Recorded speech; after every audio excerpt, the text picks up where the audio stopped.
Well, good morning, church. Happy St. Patrick's Day to you. I see a lot of you guys wearing green today. That's very good. If you're going to go anywhere near the kids' ministry today, make sure you have green on because they will let you know real quick. Has anybody in here ever showed an animal before? A cow, a pig, anything like that? Yes, okay. I showed a pig one time in my life. And what happened was, I was in FFA, and that's kind of what they were doing. And so I bought a pig. And, of course, when you've never done it before, you don't exactly know what you're looking for. And so I saw a pig, and I thought, well, that one looks good to me. And so I bought it. Well, I didn't know that you were supposed to do anything with it. Now, please, some of you guys are like professional animal showers here, okay? I wasn't, okay? And so literally, all I did was once a week, I would dump some food out for this thing in a tiny little pen. He never made it out of that pen the whole time I owned it, and I didn't know you were supposed to do anything with them. And so it came time for the show, and I didn't even know, you're supposed to shave the pig. Didn't know that, so I came to the show with a big hairy pig.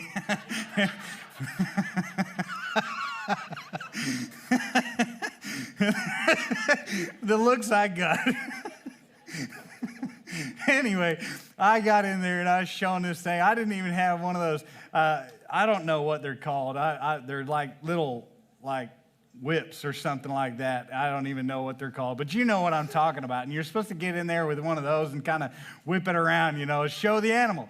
I had to take one. Some kid, he wasn't using it at the moment, so I grabbed that and I got in there and I was just acting like I knew. If you act like you know, you can pass, right? And so I just look confident, just look like you belong, right? I got selected out of all those pigs in there. I got selected second out of all of those pigs.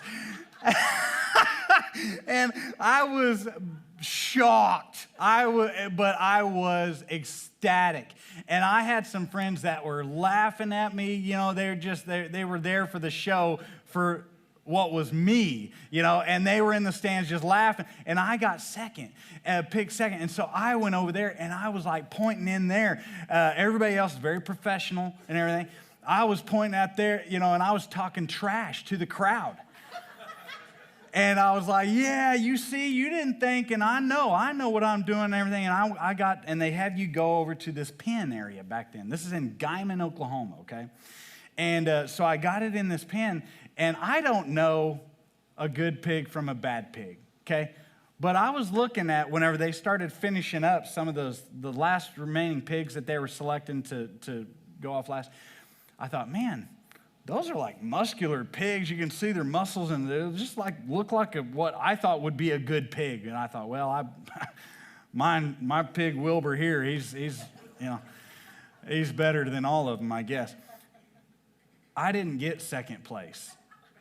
I got second to last. I didn't know. They weed them out. They don't look at the best one.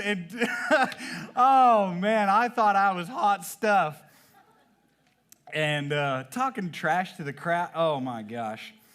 People thought I had lost it. We are in a series, The Greatest Story Ever Told. And today we're going to be in a story where Jesus is going to flip upside down on what people think is important in life.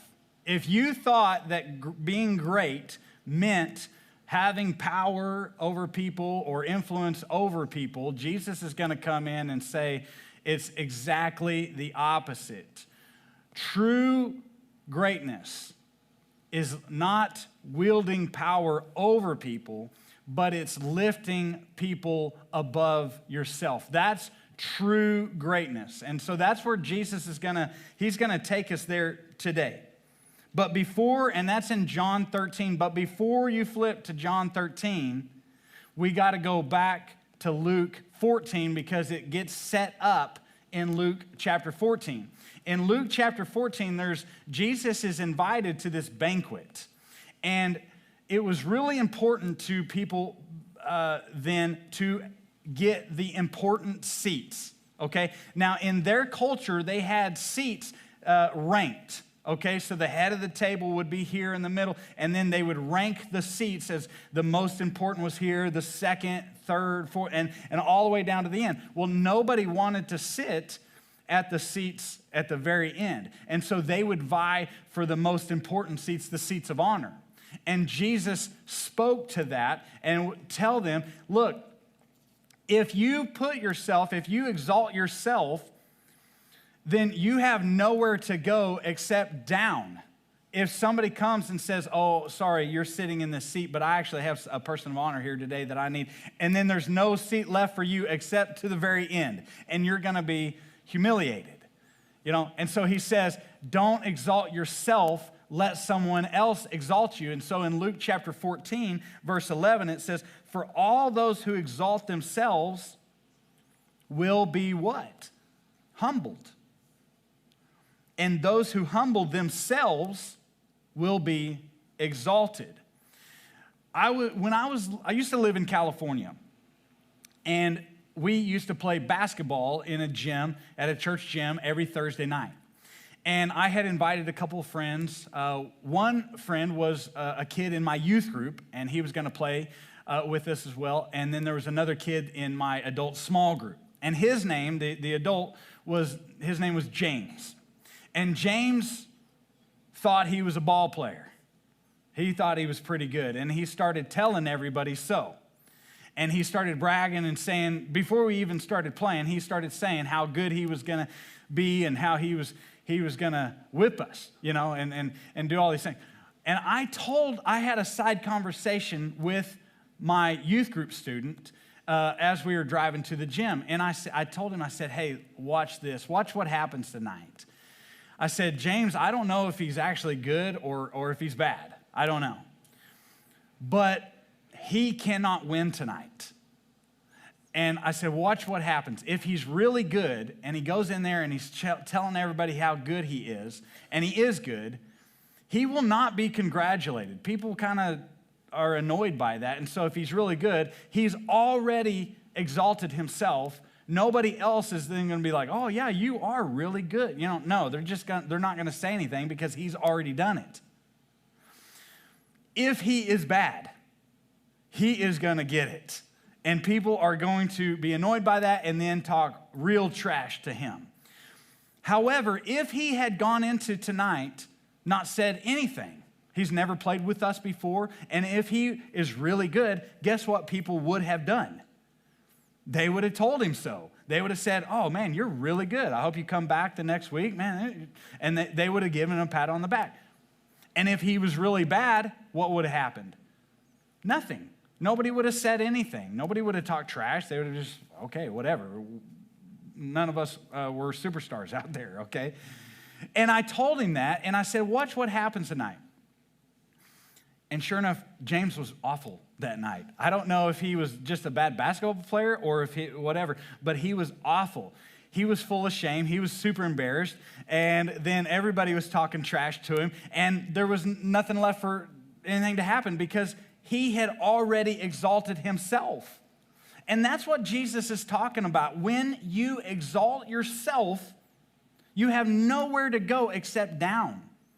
And so he's saying true greatness is not pounding your own chest or pointing to the name on the back of the jersey. It's allowing someone else to exalt you because you're lifting someone else up.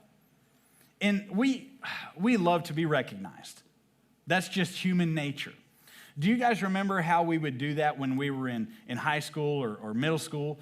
Do you remember how if we got a great score on a test and we wanted other people to know about it, we weren't so presumptuous to say, hey guys, look at my test. What would we do?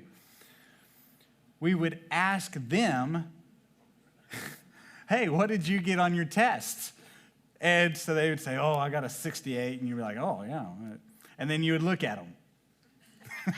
Like, oh, what did you get on your test? And you're like, oh, I got a 98. No big deal, since you asked. We love to be recognized. And look, Jesus is going to say it's not bad to want recognition. That's not what's bad. That's how he's wired us. It's not bad to want to be great. If you don't want to be great, I can't identify with that. Most people I think in life want to be great at who they are, what they do. Most people in life want to have influence. And Jesus is going to say, that's not bad. That's not the bad part. Where we go wrong is the how.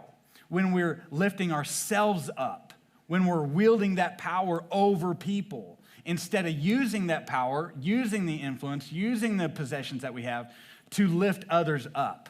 And that's what he's going to say. Now, that story in Luke chapter 14, that was the Pharisees. They were trying to get the seats of honor.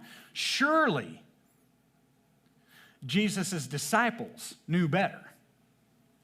Well, look, in Luke chapter 22, verse 24. A dispute also arose among them. Who is them? That would be the disciples. As to which of them was considered to be the greatest. Jesus said to them, the kings of the Gentiles lord it over them, and those who exercise authority over them call themselves benefactors. But you are not to be like that. Instead, the greatest among you should be like the youngest, and the one who rules like the one who serves. The disciples didn't get the message either because they were human. They were like us. And they had this argument here, but here's the kicker. They had already had this same argument twice before. This is the third time they really cared about who was the greatest among them. The first time that they had it was about a year ago, 2 years into Jesus' ministry, when they're really getting going, and they're saying, okay, who's the greatest? And they're starting to argue about it. The second time they had the argument was about a week ago, just about a week ago. And now they're having it again, right before Jesus goes to the cross. And here's the thing. Every time they had the argument, it was right after Jesus had just predicted his death. Isn't that interesting that the gospel writers who are admitting this, that's them having the argument, and they're admitting the fact that they didn't understand true greatness. At the time, they didn't get it. And so John 13 is where we're going to be today. John 13, look in verse 1 of John 13. It says this, it was just before the Passover festival. Now, stop right there. That's important. That's going to be really important because this is it, guys. This is the final act. This is the final week. Everything heads to the cross from here on. And it says this, Jesus, and here's the key word, knew. Watch that. Jesus knew that the hour had come for him to leave this world and go back to the Father. Knew. I think that's really key because it tells us that Jesus was not taken by surprise here. Okay, he didn't get arrested and not know that it was coming. He did not get put on the cross unwillingly. He knew all that was about to happen, and he chose that. Now, think about that. There's a lot of us that have chosen to do hard things in this life. You take a hard job knowing that there's going to be some pain involved in it, right? You take extra classes online knowing that there's going to be some hardship that go along with it, right? I wish somebody would have told me the hardships that came with having kids. That wasn't fair, okay? There should be a huge warning label there. But a lot of us, we choose willingly to go through hard things. Jesus chose something that none of us have ever chosen before, to be tortured and killed willingly. that to me makes it all the more impressive. Jesus sometimes is viewed as this real passive, like, petting lambs kind of thing, just this real weak guy, and everything. And Jesus is the most manly man that ever existed on the face of the earth. To know that and to choose that willingly. He knew what was about to happen.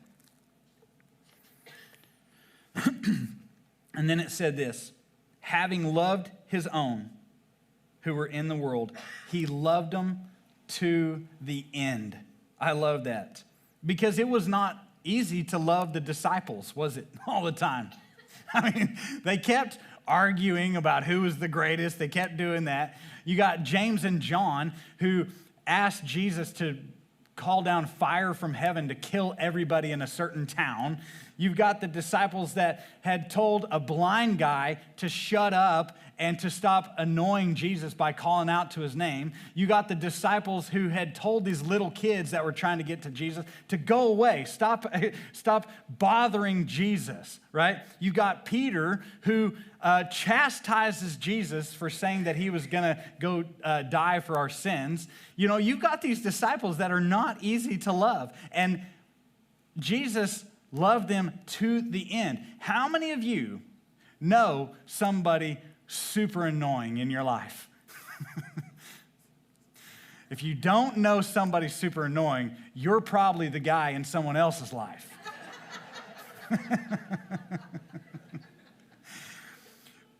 Somebody said, this world would be a great place if it weren't for all the people in it, guys, we all know that we are hard to love at some points. And then there are people in our lives that are hard to love at some points. You know what we call those kinds of people?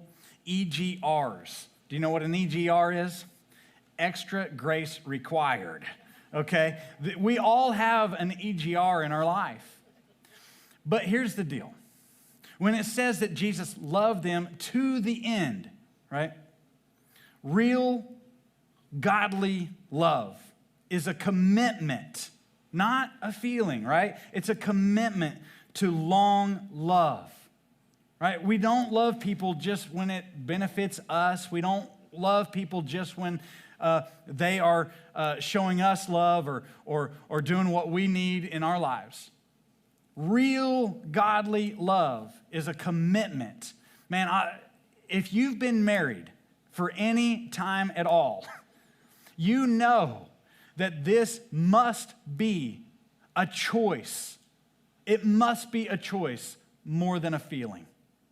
Because the feelings come and go. The feelings don't last. But the choice will. I can promise you, I can promise my kids, me and Logan are going to be married to the end. To the end. I will not quit choosing to love her. Right? It's a choice more than a feeling. In John 13, verse 2, look at verse 2 now. It says this, the evening meal was in progress, and the devil had already prompted Judas, the son of Simon Iscariot, to betray Jesus. Now, I want to draw out for you guys something. I got my iPad, and I'm going to see if I can connect this thing to the screen here. And I want to show you guys what the meal looked like, okay? So it's pretty well agreed by scholars, okay, that the table was going to look a little bit like this, like a horseshoe, okay? And what would happen is you would have the server would come in and serve like this, and then you would have people sitting right here. But sitting is not the right word, is it? Because in that culture, in that time, they did not sit on chairs. They reclined on mats, okay? And so they would recline like this, and so you would have people around the table like this. And what would happen is they would all recline with their left elbow propped up like this, with their left elbow on their table. And so everybody would be at the table like this, chest to back, okay? And so here you have a table, and so we've got 13 at that dinner, at the Last Supper. We've all seen the painting of the Last Supper. It did not look like that. They were not sitting upright in chairs like that, and they were not in a row like that, okay? It was probably like this. And so you've got Jesus at the head of the table. And what you would have is you have on his left, you would have the seat of honor, okay? And the reason why that was the seat of honor on his left would be looking at it, like if the server was looking at it, it would be the person to his immediate right. That was his right. But also, Jesus' head would be in the bosom, it would be in the chest of that person. And so it was a symbolic thing that they were close. It was intimacy. It was friendship. It was love, right? That his head would be in his bosom, right? And so that was the seat of honor. The second seat would be right here, okay? That would be the second most important seat right there. Now, we know that John, the Apostle John, was right here. We know that because it says it in the text, all right? And so what happens is after verse 21 in John 13, when Jesus said that one of these guys was going to betray him, in verse 23 through 25, it says this: one of them, the disciple whom Jesus loved, was reclining next to him. Okay? And the disciple that Jesus loved, we know, was John. That was Jesus' best friend, John, right?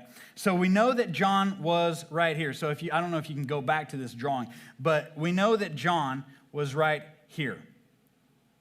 And we want to know, where is the rest of the people? Now, we don't know exactly where everybody else was here, but we're probably going to see that Judas is going to be right there. Keep that in mind, that he was in the seat of honor that night. And I think Peter is going to be somewhere over here. Now watch this.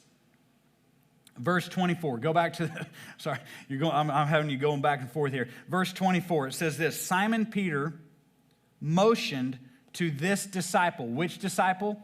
John. He motioned. The Greek word for motioned there is nod. He nodded like this. You ever done that to somebody? You ever done that to your kids? They know. You got the look. But he nodded. And he probably mouthed the words like something like this. But look, it says he motioned to the disciple and said, ask him which one he means. So Jesus said, one of you guys is going to betray me. And he just left it there as a cliffhanger. And so they're all like, we would like you to finish that thought there, Jesus. And so Peter over there, because he's not close enough to ask Jesus himself, or maybe it was just that he wanted John to ask him because that was Jesus' best friend. I don't know. But he nods and is like, hey, ask him which one. Figure this out. And so in verse 25, it says, leaning back, you see that? Leaning back against Jesus, he asked him, Lord, who is it? Now, how does he lean back? Why? Because John is at Jesus. So John would lean back to Jesus like this and have a private conversation with Jesus right then. And he said, Jesus, which one? Right? Now, I think Peter, another reason why I think Peter is over there, is because if Peter had heard the answer to this and saw that it was Judas, Judas wouldn't have made it out of that door. I think Peter would have just beat the snot out of that guy, okay? So he says in verse 26, Jesus answered, it is the one to whom I will give this piece of bread when I have dipped it in the dish. Then dipping the piece of bread, he gave it to Judas, the son of Simon Iscariot. Now, when it says he gave it to Judas, Jesus could only have given that piece of bread to a couple people. And we already know that John was on the right. I'm pretty positive that Judas had either inserted himself somehow or was placed by Jesus at the seat of honor. I don't know which one, but it does stand to reason that Judas Iscariot is in the seat of honor because he dips the bread and gives it to him right there. Now, in Jewish culture, this is a real thing. This isn't just something Jesus did. He's like, hey, I'm going to do a little code here for you, like, so you don't know. Like, he didn't say, just tell us which one. And he could have just said, well, it's this guy right here, Judas. No, it was actually a thing that they did back then, and it was a symbol of friendship and intimacy to dip a piece of bread and give it to someone at the meal. Jesus does this for Judas. He dips a piece of bread and symbolically offers him peace.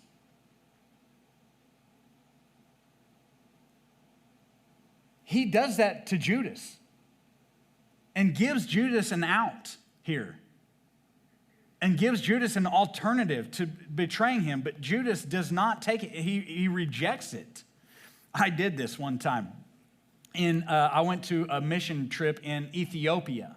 And in Ethiopia, they still do this practice. And when I was there, except that with one little change that was hilarious to me, they would offer not only the piece of bread at a mealtime, but you would feed it to them in their mouth with your fingers. And so my translator and I had become friends, and I had heard about this while I was over there, so I thought, I'm going to try it, see what happens here. I don't know if this is some joke that somebody's telling me or what, but I took a piece of bread, and I put it up next to his mouth.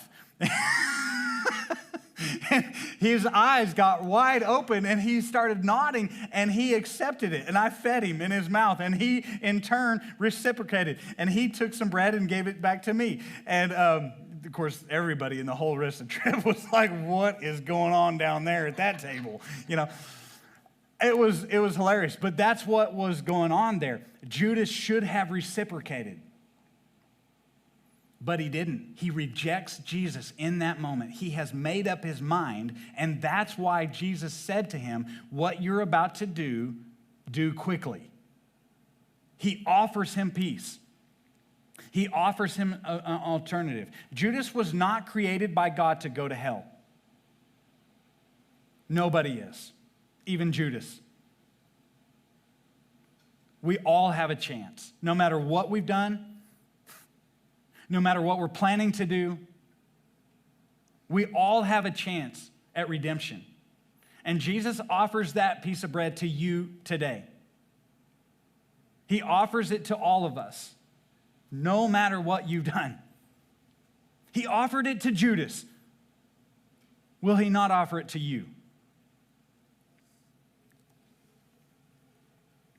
He loved them to the end, even Judas.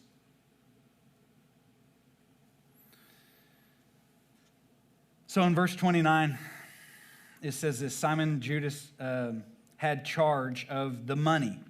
Some thought Jesus was telling him to buy what was needed for the festival or to give something to the poor. That was because the temple was left open that night on Passover. And the poor people would gather there and people would go and give gifts to the poor. This is probably something Judas has done the previous two Passovers, that he had left that meal and went to go give gifts to the poor. What he's doing now is not uncommon. So that's why they thought maybe that's what he was doing whenever he was leaving, right? And so looking back in verse 3, John 13:3, Jesus knew that the Father had put all things under his what? Power, and that he had come from God and was returning to God. The power is here. Jesus knows that he has power. And what does it say immediately after that he says that he knows that he has all power in all the world, all the universe. He is the most powerful being that there ever was. What is he going to do with that power? What does the world do with power? The world is saturated. History is saturated with people that have abused power, that have wielded power to exalt themselves over people. And it doesn't take great power to then wield the power that we do have, right? It doesn't take a lot of power before we get a big head about who we are. You know, in this country, when George Washington, after his terms of presidency were up, that he allowed for a vote for another president. That was shocking to people at that time. Everybody assumed that he was just going to be king. But when he laid the power down, it was something that shocked the world. We all want to be important, and we all want to wield power. That's in our nature. I had a fire marshal that came to the church, a church that I was serving at one time, and he came into my office, and I told him a joke. And fire marshals, as you know, are not huge comedians, but I thought I would give it a shot. And I said, "Hey, can I tell you a joke?" And he kind of looked over at me, and he said, shrugged his shoulders, and I said, "Do you know what the difference is between God and a fire marshal?" And he said, "No, I don't know the difference." And he said, "God knows that he's not a fire marshal."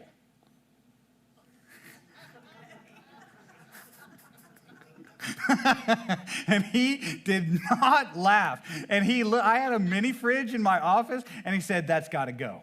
And he walked out.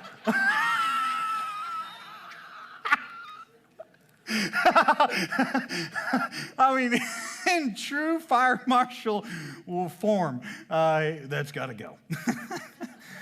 We want power, don't we? We love power and power to make decisions at work, power to have influence in our town, or power to get things done, right? Having power and influence, that is not wrong. That is not wrong. It's what we do with it.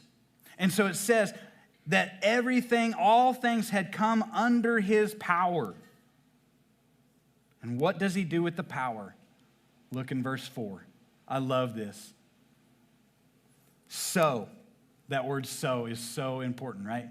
So, he got up from the meal, took off his outer clothing, and wrapped a towel around his waist. Jesus stooped down to serve with his power. He did not wield it over us. He did not demand that we become subjects to him. When was the last time we walked in a room and asked the question, how can I serve? How can I serve the people that I'm with? Or do we walk in a room and compete, mentally compete, or compare ourselves? Nothing good comes from that. Look in verse 5. It says, after that, he poured water into a basin and began to wash his disciples' feet, drying them with the towel that had been wrapped around him. This washing of the feet is a lowly job, very lowly job. Of all the jobs that were there that night, setting up the room, doing the cooking, waiting on the tables, all the things that the servants were doing there, this was the lowest. A normal servant wouldn't have done this. There's the Greek word called doulos. I've never forgot it from Bible college, doulos, because in later scriptures it tells us that we are douloses, that we are doulos of Christ. Slaves is what that means. It's slaves. Only a doulos would do this work. Not a regular servant, it would be a slave servant. It was a common thing that was needed back then. People did not have closed-toed shoes. They didn't wear clean socks. They didn't have showers every day. Their feet were dirty. And so whenever they walked in, they would take off their sandals and then they would need to wash their feet. And a doulos would do that. And to see Jesus taking off his outer robe and to go over there and pour water into a basin, wrap a towel around his waist, and began to wash his disciples' feet. And it was easy for him to get to their feet because you remember the diagram, their feet are all away. They're all reclining. He would just move around that whole table, and he would wash every disciple's feet. And it says this in verse 6. It says, he came to Simon Peter, who said to him, Lord, I mean, this is going to tell you how shocking of a thing that was. He said, Lord, are you gonna wash my feet? Are you gonna wash my feet? And Jesus replied, you do not realize now what I am doing, but later you will understand. How appropriate is that to our lives even today? You do not understand now what I'm doing in your life right now. But if you'll trust me, you will understand. And he says, no, said Peter, you shall never wash my feet. It was reprehensible. It was shocking. It was not kosher for him to be washing Peter's feet. Now, remember, I want you to remember something. I know we've been going back and forth in this chapter, but at this point, Judas is still in the room. He has not left yet. Judas is in there. Jesus washed Judas's feet. Man, could you do that? Your greatest enemy, somebody who is speaking against you, who is trying to betray you, could you wash their feet? Man, that's a tough one. True humility is washing your enemy's feet. I think it's easy for us to wash the feet of people that we love. But real humility, real Christianity is washing your enemy's feet. Not getting even, that's not our job ever. Our job is to honor even when we have been dishonored. And that's hard. I mean, if we're going to call ourselves a Christian, it means that we are like Christ. And this is what Jesus washed Judas's feet, guys. I have to do the same. Look in verse 12. He says, when he had finished washing their feet, he put on his clothes and returned to his place. Do you understand what I've done for you? He asked them. You call me teacher and Lord. Look what he's going to do. He's going to say, hey, I'm up here, okay? He's going to say this. You call me teacher and Lord, and rightly so, for that is what I am. Now that I, and he's saying I, your Lord and teacher, have washed your feet, you also should wash one another's feet. I have set you an example that you should do as I have done for you. Very truly, I tell you, no servant is greater than his master, nor is a messenger greater than the one who sent him. Now that you know these things, you will be blessed if you do them. Jesus was greater than them. There was no question about that. They would not argue that. And he used that position, he used that power to serve. Have you ever noticed that in your life, in your personal life, the people that have done the most meaningful things for you, the most life-changing things for you, it has not come upon a stage. It has not been some big famous person that you saw on a stage or saw on a YouTube video. It's the people that have served you quietly that have had the most impact in your life.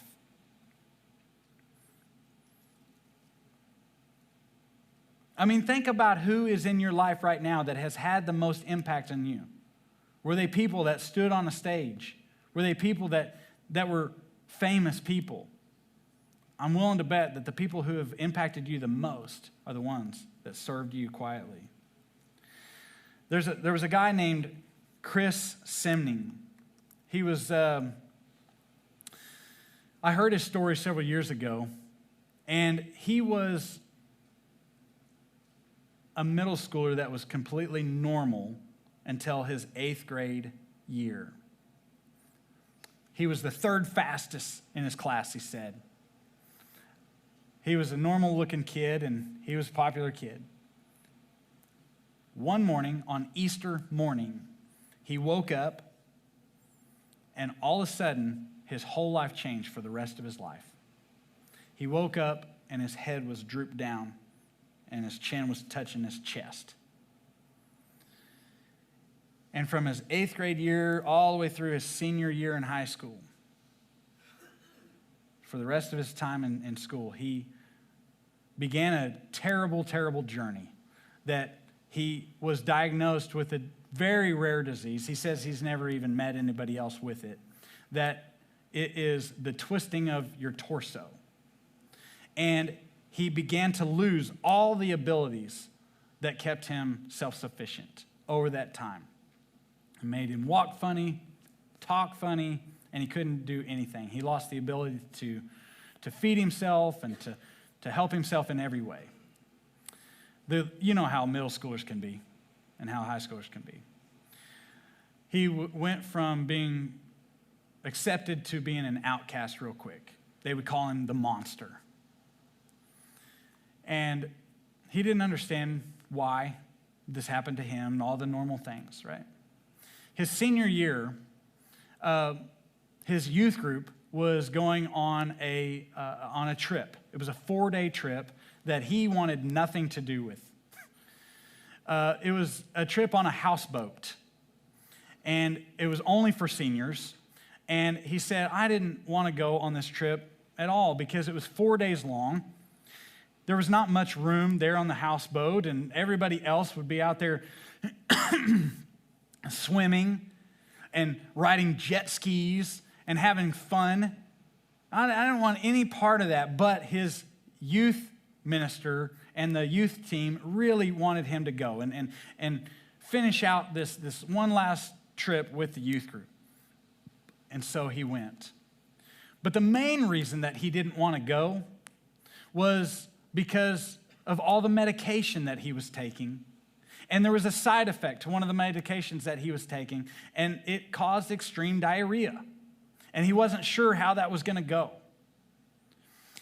Well, one night, he was sleeping in a small little room on the houseboat, and it was just him and one other kid named Jimmy. And at 3 a.m, he woke up and all sweaty and clammy, and he knew what was about to happen, but he couldn't stop it. His wheelchair, he was bound to a wheelchair at that moment. His wheelchair had been put up and put away. But even if the wheelchair was there, he said, there was no way that he could climb himself into the wheelchair and get to a bathroom. He was totally dependent on other people. And so he soiled himself in that sleeping bag right there on that floor. And he said the sleeping bag filled up and got all over him. And he just, in that moment, he just wanted to go home. I mean, put yourself in that situation. This other kid that was in the room, he was a big-time football star in California. His name was Jimmy, and he was really important and really popular. And he did not want to do what he had to do, but he had to wake Jimmy up. And he kind of yell whispered his name, and Jimmy.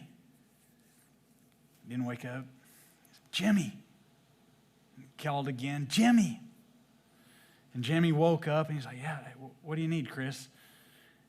And he said, I said the hardest sentence I've ever had to say in my whole life. He said, Jimmy, I had an accident and I just want to go home. And of course, he couldn't go home. He was 5 hours away. And so he went, and Jimmy went and he got his youth pastor, and his youth pastor and Jimmy came and unzipped his sleeping bag, and they said that they both scooped him up. And of course, whenever they did that, they got his mess all over their arms. His filth was all over them. And they scooped him up, put him in the wheelchair, and they wheeled him to the shower. Tiny little shower there on the houseboat, and they locked the wheels, and then Jimmy volunteered. He said, I will clean him. And Jimmy picked him up, and he put him in the shower. And he said for the next few minutes, Jimmy, without saying one word, he cleaned Chris. And he said he just took the time, and he said he didn't even plug his nose, trying not to be rude. He just sat there and he cleaned me, he said. And he said, I was looking into the face of Jesus as he was cleaning my filth off of me. And he said he cleaned me without saying a word while I sat there and I sobbed.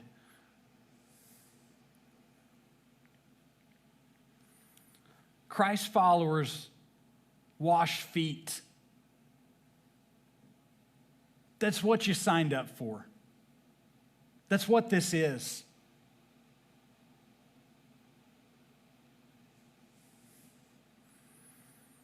We're not supposed to chase our own power, chase our own greatness, try to lift ourselves above anyone.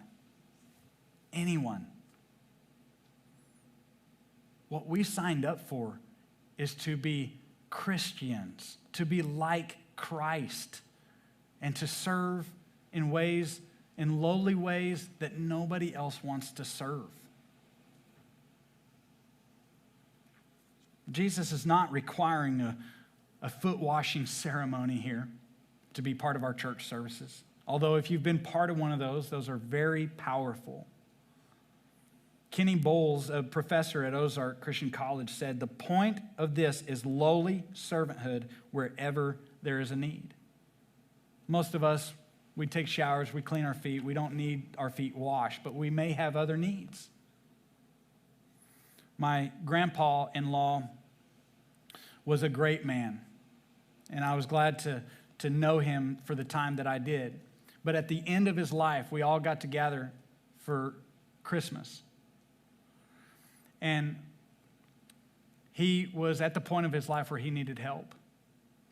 And when he had to use the restroom, I was there. And I was the one that went in there with him and cleaned him up. And that's a job that nobody wants to do, but I was almost glad to do it for a man like that. Listen, Jesus is calling us to do those types of things that nobody else wants to do. And when you do it, Jesus will exalt you.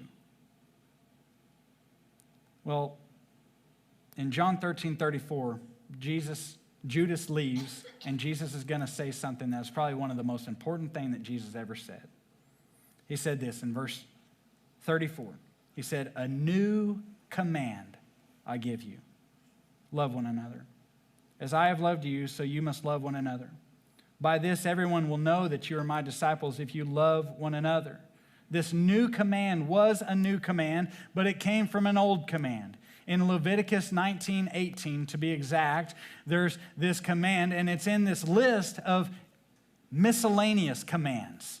This whole chapter is about miscellaneous commands, things like don't mix fabric in your shirts and don't clip the sides of your beard off, things like that. And then all of a sudden it says in Leviticus 19:18, and love your neighbor as yourself, and then goes on to other miscellaneous commands, and then boom, there it is. The second greatest commandment. Love your neighbor as yourself. And Jesus says here, a new command I give you, love one another. As I have loved you, so you must love one another. Of course, Christ's ultimate foot washing would come the very next day on Friday, when he would not just wash their feet, but wash their souls. Mark Moore, another professor at Ozark Christian College, he said this about it. He said, we would rather honor up than honor down. Our tendency is to honor up. Right? We find people that we admire, we find influential people or people of power, and then we try to impress them. We try to get acknowledged by them, because if they can acknowledge us or if we can impress them, then what does it do for us? It validates us, and it makes us feel valuable. But Christ followers, we honor down. One of my favorite people is a guy named Zach Waits. Zach Waits is a high school basketball star in Indiana right now. He was in my youth group. And right now, they're in the playoffs and they're doing great. They're kind of almost favored maybe to win the state championship. At least they're up there. And he is one of their best players. I mean, Zach is really, really talented, really popular. But Zach, right now, depending on the time, he is in the kids ministry right now, and he serves 4th and 5th graders right now. Those kids, they can't do anything for Zach. They can't elevate his status in high school more. They can't do anything for him, but he's honoring down. And when he's in there serving, those kids think that Zach Waits is God. And so when he is in there, he is changing the whole dynamic of those kids. He's in there giving a kid a high five right now. And he's doing something that he's honoring down. We have been given our talents, our possessions, our positions, so that we would serve, that we would wrap the towel around our waist, and that we would find somebody that can't pay us back, that can't elevate our honor, that can't do those things, and that we would serve them. So it all comes down to this. Jesus says, now that I, your Lord and teacher, have washed your feet, you also should wash one another's feet. And we need to outserve other people. We need to go into the mindset of go home and try to outserve your spouse. And if you got two people that are trying to outserve each other, that's going to be a great marriage. Outserve your sibling and see if your relationship will not grow stronger. Try to go home and outserve your parent and see if their heads don't fall off from shock. Outserve your coworkers and see if you don't earn their respect. Outserve your neighbors and earn the right to invite them to church. When you do that, Jesus will elevate you to great. You won't have to do it yourself. You won't have to pound your own chest because Jesus will be pointing to you. He will be the one elevating you. Jesus himself will exalt you if you exalt others. This is why we are a Christian. This is what we signed up for. Let's go and let's find someone to serve in ways that are not glamorous and will not be noticed by anyone except Jesus, our Lord and Savior, who washed our feet himself by dying on the cross, seeing your face and thinking that it was worthy. Let's pray. Jesus, we are so grateful that you served us on the cross. Yeah. I cannot wait till I get into heaven and I'm able to honor you and give you the honor that you deserve. I want to honor you now. But I can't wait till I see you face to face. But until that day, God, I pray that you would help me to see people that need to be served. Help me to be aware and to have my eyes opened. And I pray that for this whole entire church, God, that you would show us who we need to serve. I pray this in Jesus' name.